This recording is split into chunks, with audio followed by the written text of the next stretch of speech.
রাতটা অদ্ভুত নিস্তব্ধ। ঘড়িতে তখন 1টা 20 মিনিট বেজেছে।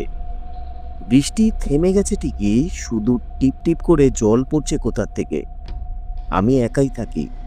আজ সারাদিন কাজের পর দরজাটা আধ খোলা রেখেই ঘুমিয়ে পড়েছিলাম। হঠাৎ ঘুম ভেঙে গেল। মনে হলো কেউ যেন খুব আস্তে ঘরের ভেতর হাঁটছে। আমি চোখ মেলে দেখি, কি ওখানে?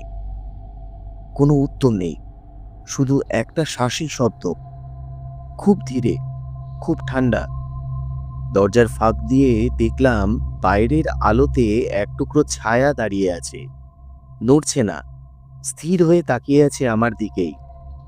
আমি সাহস করে উঠে গিয়ে দরজাটা বন্ধ করে গেলাম। ঠিক তখনই ছায়াটা নড়ল।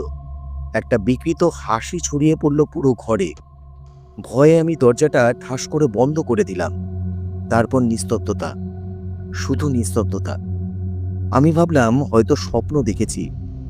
বিছানায় ফিরে যেতে যাচ্ছিলাম, ঠিক তখনই কেউ আমার কানে ফিসফিস করে বলল, বলেছিলুম না, দরজা খুলে রেখো না।